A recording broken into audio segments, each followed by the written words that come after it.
بسم الله الرحمن الرحيم. الحمد لله رب العالمين، وبه نستعين على أمور الدنيا والدين، وصلى اللهم وسلم على سيدنا محمد وعلى آله وصحبه أجمعين.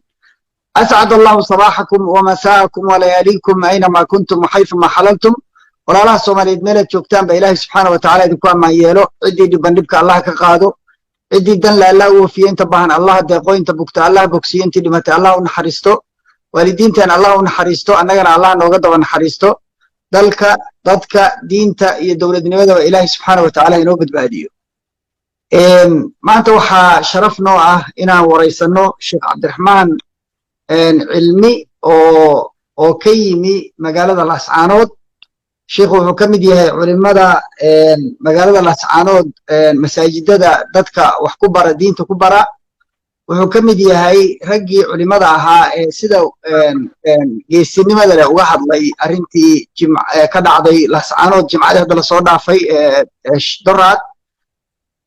isla markaasna sheekhu wuxuu la kulmay cadaadis iyo hanjabaad iyo weerar. wuxuu ka soo baxsaday magaalada Laascaanood, haddana wuxuu sheekhu joogaa magaalada Garowe. sheekh Cabdiraxmaan soo dhawow. بسم الله الرحمن الرحيم. شيخ عبد الحرسي وان دوهي جزاك الله خيرا. إله ومهدسك فضل إلهي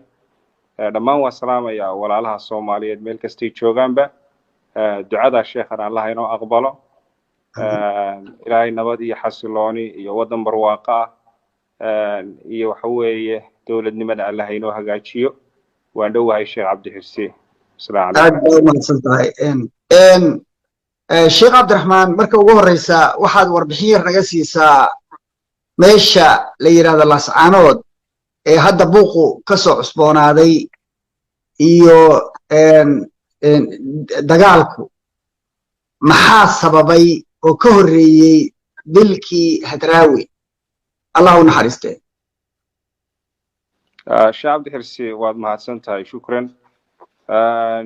runtii dilkii Hadraawi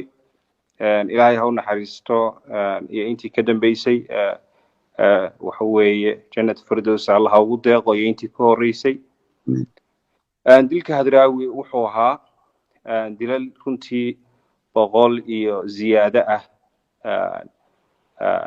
haldoorkii gobolka oo runtii in muddo dheer waxa weeye la beegsanayay. jaraa'im ay ka mid yihiin ay ahayd arrintaas oo runtii ay tahay arrin xasuuqa waxa weeye genocide. bulshadiyo arrintii qaadan la xaaladda waxa weeye iyo dilka iyo cagajuglaynta xaaladaha lagula kacayo ayaa waxa yimi dilkii waxa weeye Hadraawi ayaa yimi. dadkii marka caburintii baa ku badatay, haldoorkii oo la laynaya bay arkeen, waxay arkeen culimadii oo la laynaya bay arkeen. taasaa waxay keentay marka in foolkaano qarxay u noqdo. waxa weeye oo marka bulshadii ay u dulqaadan weyday. markii horena maamul rabitaan ku yimi mu ahayn, xoog iyo qasab buu ku yimi meesha. 15 sano maamulkaasi waxa weeye meesha waxa weeye uu joogay. maamul lama oran karo darajo maamul hab dhaqanka u dhaqmeeyay uma suntana. akhiyow marka xasuuqa haldoorka bulshada isa soo tareeyay oo maalinba inta mid la dilo la oranayo la dambabasayo. meeshii lagu dilayna aysan kaba dheeraynba meeshii ciidamadu ay joogeen. marka gobolada kale iyo goobaha kalena aysan la qabin. arrintan markaa waxay aragtay waxa weeye bulshadu markaa waxa u cadaatay arrinkani arrin beegsi gaar ah oo Laascaanood ku gaar inuu yahay. sidaas ayaa waxa keenay in waxa weeye ay bulshadu waxa weeye ay kacdo oo mandaqada iyo deegaanka oo dhan waxa weeye laga kaco. aad buu u mahadsan tahay. guud ahaan waxay iga warantaa dadka shacabka ah ee degan Laascaanood aragtidan gooni u istaaga ah iyo mowqifka ay ka taagan yihiin. walaalow dadkan shacabkaay horta waa dadkii daraawiisheed. dhowr iyo 20 sano ayay xornimadii Soomaaliya u dirirayeen. ay dadka Soomaaliya midnimadooda raadinayeen waa meeshii ugu horeysay Afrika diyaarada lagu weeraro dadkani iyagu mar walba waxay taagan yihiin qadiyada Soomaaliyeed iyo midnimada Soomaaliyeed waxa loo leynaya ee loo xasuuqayana waa midnimada iyo qadiyada Soomaaliyeed oo ay jiil awowayaashood ay ka dhaxleen arintaas waxa weeye ku suntan taariikhdooda ku suntan marnaba aysan ka tanaasuleynin nimankana waxa weeye niman qorshahoodu uu yahay gooni goosad uu yahay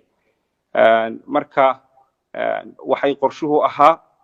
in si waxa weeye qorshahooda loola qaato wax garadka la laayo wixii ka damqanaya iyo cidii u hadlaysana goob kasta iyo meeshay kastay tagto lagu xasuuqo waxa weeye madax jabis waxa weeye lagu dhufto taas ayaa waxa weeye walaalo waxa weeye la isla keeni waayay marka dadka deegaanku taariikhda waxa weeye way taqaana Soomaaliya oo dhan way garanaysaa halkaas waxa weeye aan la iskula keenay mar walba waxa weeye aan la isla fahmaynin maamul ku yimid rabitaana ma ahayn oo maamul xoog ku yimid buu ahaa divide by rule aan ku xukumo aan ku dilo weey aan ku xukumo hal doorkaagana aan laayo marka waa saa Sheekh Cabdi aad iyo aad ma waxaad leedahay marka dadka deegaanku aragtida ma soo dhaweyn gooni isu taaga ee waxay aaminsan yihiin Soomaalinimo iyo midnimada Soomaaliyeed ee Soomaali weyn dadka deegaanku Sheekh Cabdi Xirsi waxay aaminsan yihiin hormuudkii halganka Soomaaliyeed inay yihiin waxay aaminsan yihiin hormuudkii midnimada Soomaaliyeed inay yihiin aragtidooda iyo qalbigooda waxaan calanka buluuga ahayn iyo midnimada Soomaaliyeed oo ay soo jiroon ay u ahayd oo halgankii daraawisheedna ay u ahayd waxaan ahayn ma maqli karaya aragtida iyo dooda ah waa la kala qaybsan yahay oo dad baana taageersan maxaa ka jira iyada walaalow wax ka jira arinta haba yaraatee ma ay jiraan wax ka jira ma ay jiraan fakarka iyo aragtida haddii ay jiraan waa ruux markaa caado qaata ah oo shilimo yar eeganaya oo la leeyahay noo dhehna leeyahay maalmo yar maalmaha waxa weeye oo kursiga ku fadhiya uu yahay kaasna runtii nolosha meel xun buu ku dambeeyaa si xunna wuu dhintaa sida tajarrabo badan waxa weeye ay ka dhacday waa gartay waa sidaa sheekana barakallahu fiik waxaan rabaa oo kale inaan ku weydiiyo bal waxaa nooga warantaa markii ay kacday kacdoonku uu kacay iyo sida ay uga falcelisay maamulka Somaliland iyo inta dhibaato ay geysatay مثلا inta qof la dilay hadii aad tirakoobi kartid dhaawacyada si guud hadaad u sheegi kartid tira ahaan iyo ashxaasta indhuhu qabanayaan hal doorka ah oo intii hadda kacdoonku kacay xasuuqii lagu qaaday iyo dadkii la laayay ugu aansanaa bal nooyada dulmar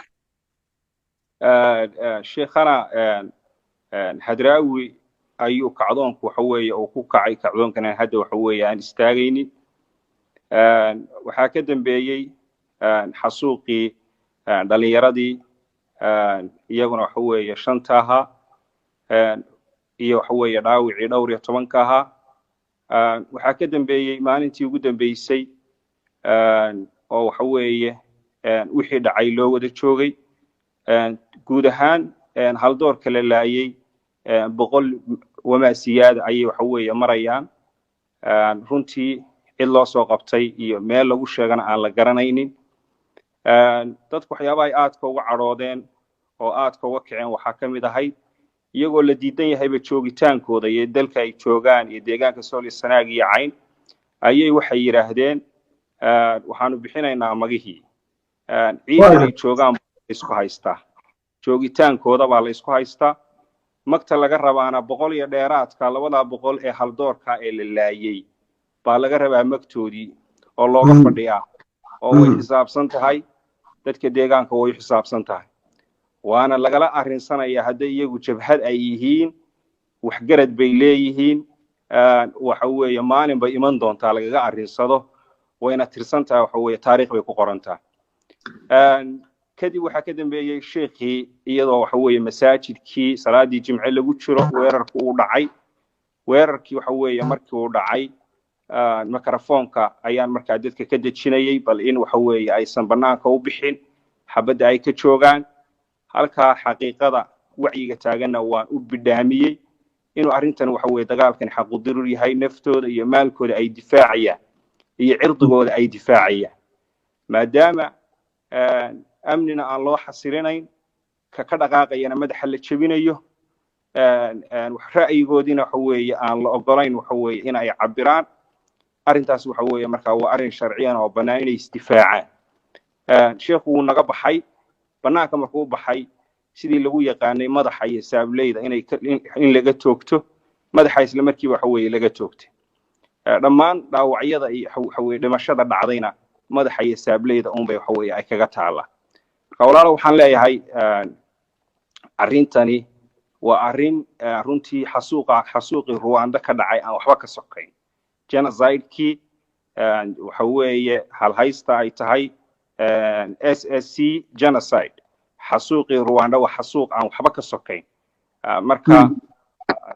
waxa weeye oo u baahan dadkaasna waxay u dhimanayaan Soomaalinimo ayay u dhimanayaan waxay u dhimanayaan Soomaalinimo iyo midnimada Soomaaliyeed ay calankaas u dhimanayaan cirdigooda ay u dhimanayaan maalkooda ay u dhimanayaan iyo naftooda xifdintooda ilaalintooda ay u dhimanayaan yaa dadka leynaya waxaa jirta dood oranaysa dadka waxaa leynaya waxaan la aqoon al-shabaab qaar waxay leeyihiin waxaa leynaya ciidamo ka tirsan beelaha Dagasool iyo Sanaag iyo Cayn oo Somaliland iyagu dawlad ahaan kuna jirto yaa dadka leynaya shacabdi xirsiyow caad ma saarna dadka wax iyaga meesha haysta meesha ruuxa lagu dilayana ciidanku 10 mitir bay u jiraan 10kii waxay u jiraan 5 talaabay u jiraan ruux kastoo la dilana waxa weeye lama hayo arrintaasi waxay ku suntan tahay isla markiibana arrimahaasi markay dhacaan ama meelaha waxa weeye nabadaynta marka la wado anagu nabadayntaana aad ugu dhex jirnay beeluhu markay isku diriraan markay nabadu soo dhawaataba dilka ayaa dhaca si labadii beelood waxa weeye ay iskugu dhacaan waxyaabaha kale oo dhaca oo xaqiiqatan la ogyahay waxaa ka mid ah beelihii iyo dhimashooyinkii badnayd ee dhacaysay ummaddu la yaabtay arrimaha in ay iyagu facilities ka bixinayeen oo markaa waxa weeye cidda u shaqaynaysa ay iyagu waxa weeye rasaastii hoobka isku dhiibayeen si divide by rule ay u noqoto aan loogu soo jeesan dadku way ogsoon yihiin xaqiiqatan waxaan waxa ka dambeeya inay waxa weeye iyaga tahay waxayna ka tahay divide by rule oo ah dhaqankii fircoon u isticmaali jiray waxashnimada hay ee aan wanaagsanayn runtii dadku waa qaybi oo xukun baan u gartay divide and rule waa qaybi oo xukun wey waa qaybi oo xukun hal doorka iyo cidda u hadlaysa iyo cidda waxa weeye aragtida bixinaysa iyo cidda fakar kalena looma ogolaba deegaanka inay yimaadaan hadday yimaadaanna looma ogola inay sii noolaadaan hadday waxa weeye ku nool yihiinna cagajuglayn iyo rafaad bay waxa weeye ay ku jiraan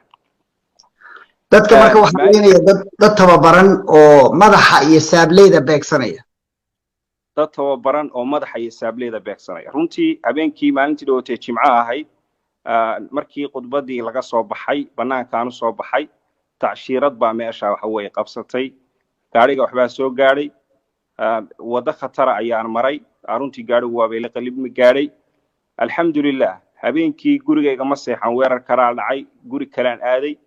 waxay noqotay markaa inaan deegaankii ka baxo waayo waxa weeye dadkii wax loo sheegi kari maayo sidaa daraadeed caburin badan baa jirta mudaharaadadii waxa weeye way sii bateen marka haddii aad waxtar aad doonayso inaad ummadda waxtarto waa inaad waxa weeye meel safety aad waxa weeye aad u gudubtaa sababtaasaa keentay in aan garowa u imaado oo waxa weeye markaa safe ahaan aan u imaado taas oo keeni karta ruuxu marka nafta uu badbaadiyo dadka wax wacyi gelinayo u sheegaya ayuu waxa weeye markuu naftiisa badbaadiyo ayuu bulshadiina wacyi gelin ku samayn karaa waxa weeye wax badan oo waxa weeye ka qaban karaa ummadii wax taraysa واساس waxaan markaa kugu celinayaa dadka yaa laynaya ciidamada dadka laynaya magac iyo sumad maleeyahay ciidamada dadka laynaya cid kasta oo wax laysa dirays bay gashan yihiin dirayska dawladday gashan yihiin dirayska koofiyad casta dawladday gashan yihiin waxbaba horba iska saari maayaan waa ku tuujinayaan waa dhaafin waxa la leeyahay waa ciidan buu ahaa dirayskii buu gashanaa qolada dhinaca taaganna ciidankii kale booliiskii kalena waaba ag joogaan oo waxbaba uma jiraanba marka arrinta iyadaasi arrin shakiil ma aha inay waxa weeye iyaga yihiin subaxiina waa la dambabasayaa oo isla markiiba arrintu markay dhacdo laba qabiil baa madaxa la isu gelinaya la leeyahay qabiil hebel baa waxa weeye dilay iyo qabiil hebel baa dilay marka runtii arrintaasi waa arrin xaqiiqatana dadku waa waxgarad waa yeel weeye aqoon-yahan weeye dadka la laynayaana waa dadka aragtida lahaa intellectualka ahaa aqoonta lahaa scholariska ahaa culimada ahaa dadkii qurbaha ka yimi ee waxa weeye ruux kasta oo muuqaal leh ama dalka dhaqaale ku kordhinaya ama investment ku kordhinaya lama ogola deegaanka inuu joogo arrimaha curyaaminta dhaqaalahana way ka mid tahay runtii waa arrimahaas oo dhan baa waxa weeye jira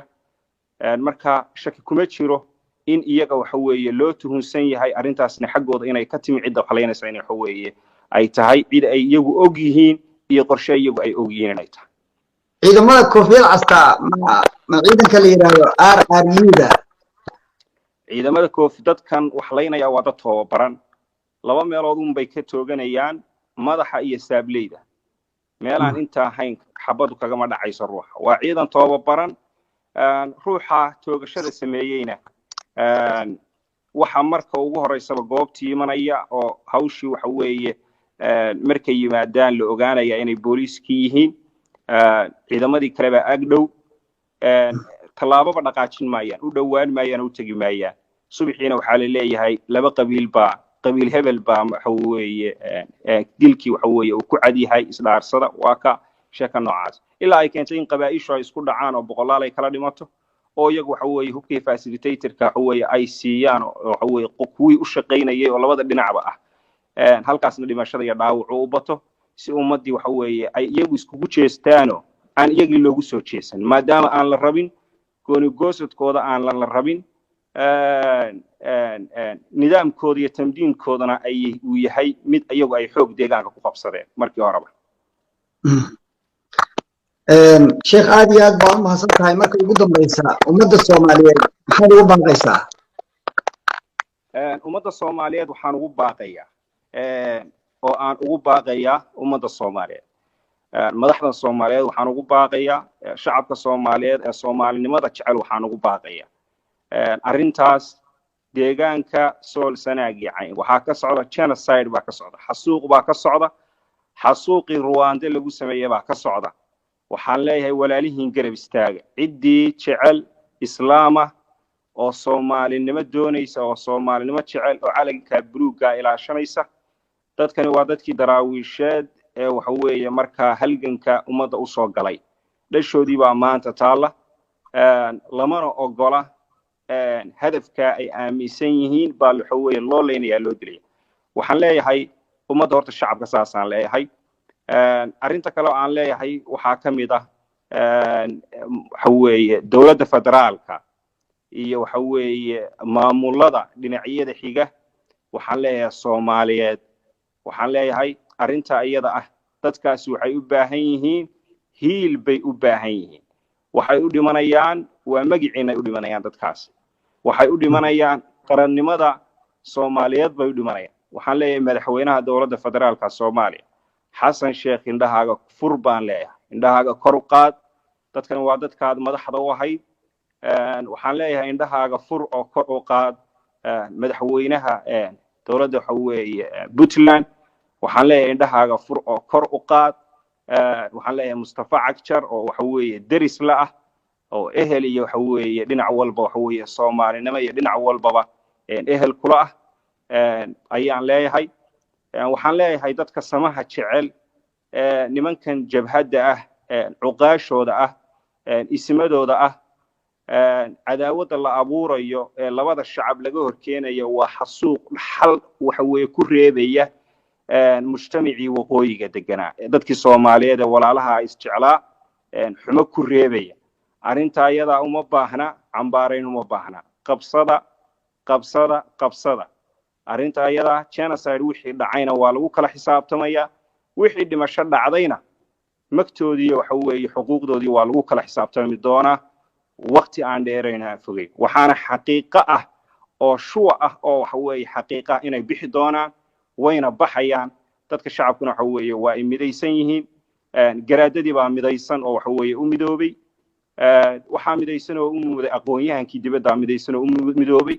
culimadii baa midaysan oo waxa weeye u midowday sabab ay u sii joogaan waxa weeye ma ay jirto cabdi cilsiyo sheekh cabdi aad baa ma santahay sheekh ilaahay subhanahu wa ta'ala in xifdiyo adiga iyo intiina kale oo hawsha ka shaqeynaysa ilaahay idin xifdiyo waa kaaga mahadcelinaynaa waraysiga khayr baa waan isla soo xiriireynaa waa wada soconaynaa